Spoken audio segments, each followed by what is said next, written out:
Viral ngayon ang mga naglabasang video na kung saan ang presidente ng Amerika na si Donald Trump ay tumakas mula sa banta ng missile attack ng Iran. At sa pagtakas ni President Donald Trump, sumakay ito ng isang catering truck na ginagamit na kargahan ng mga pagkain sa airport sa Turkey. Matagumpay naman na nakauwi si President Donald Trump sa United States of America gamit ang paraang ito. Yan ang ating pag-uusapan sa bidyong ito, pero bago ang lahat ay huwag kalimutang mag-subscribe.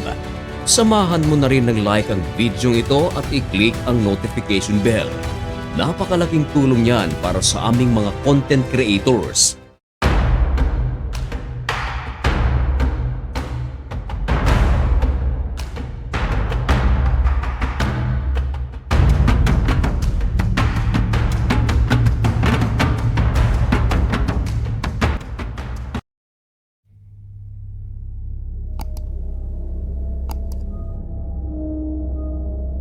Maligayang pagbabalik mga kaibigan. Kumusta kayong lahat? Ngayon ay August 12, 2026 at nagbabaga at napakabagong balita ang ating ihahatid sa inyo. Ito ay tungkol kay US President Donald Trump. Ito yung viral na balita na kung saan etong si Trump ay tumakas mula sa bantang missile attack ng Iran. Maraming beses na itong Iran ay pinagbibintangan ni US President Donald Trump na nais kitilin ang kanyang buhay. Siguro ay naaalala nyo mga kaibigan noong mga kasagsagan pa ng kampanya ni US President Donald Trump. Maraming beses na napabalita na merong mga pagtangka sa kanyang buhay. Pero nakakaligtas si President Donald Trump. At alam nyo ba mga kaibigan, ang mga pinagbibintangan ni US President Donald Trump ay walang iba kundi ang Iran. Marahil isa ito sa mga dahilan kung bakit galit na galit itong si President Donald Trump sa Iran at hanggang ngayon patuloy ang kanilang bangayan. Dumating pa nga sa punto na napakalaking mga pag-atake ang ginawa ni President Donald Trump. Now, noong nakaraang buwan, July, malalakas at malalaking pag-atake ang ginawa ni Trump sa loob ng Iran, maging sa Strait of Hormuz. Pero umaangat din mga kaibigan ang pag-uusap o summit ng NATO countries at ito ay isasagawa sa Turkey. At nagtungo nga si President Donald Trump sa Turkey at pinulong niya ang mga leaders ng kasapi ng NATO. At isa sa mga pinag-usapan ay kung paano tatapusin ang giyera laban sa Iran. Habang nag-uusap ang mga leader ng mga bansang kasapi ng NATO, ang Iran naman naglalabas ng mga pahayag na naghatid ng isang pagkabahala para kay President Donald Trump. Nag-viral din kasi ang pahayag ng Iran. Tahasang sinabi ng Iran na isang napakagandang pagkakataon upang kitilin ang buhay ni Trump habang ito ay nasa Turkey. Si President Donald Trump ay dumating sa Turkey gamit ang eroplanong newer Boeing 747-8 na ibinigay ng Qatar.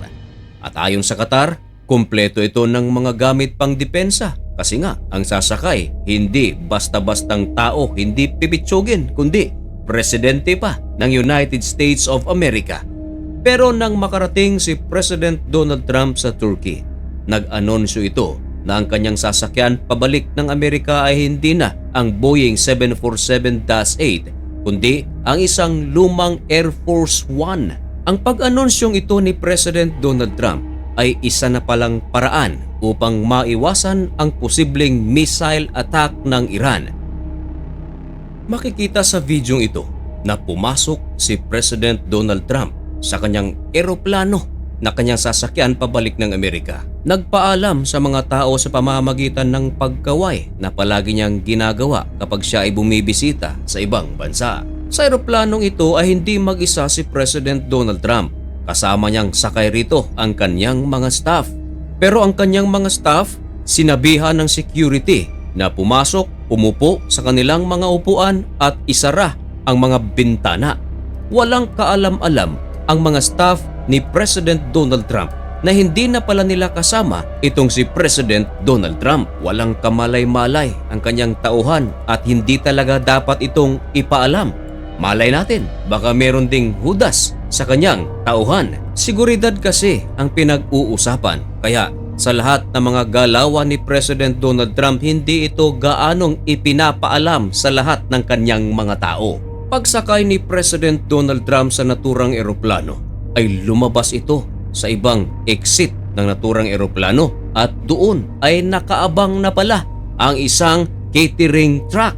Ito ay isang truck sa airport na kung saan ginagamit pangkarga ng mga pagkain na inihahatid naman sa mga eroplano. Pumasok doon si President Donald Trump nang walang kamalay-malay ang kanyang mga kasama. Marahil kung meron mang kalaban sa puntong iyon, marahil ay na-deceive din sa taktikang ito. At mula sa catering truck, inihatid si President Donald Trump sa isang eroplano. Maliit na eroplano mga kaibigan, C-32A, isang military aircraft, isang modified Boeing 757 na ginagamit ng Vice Presidente.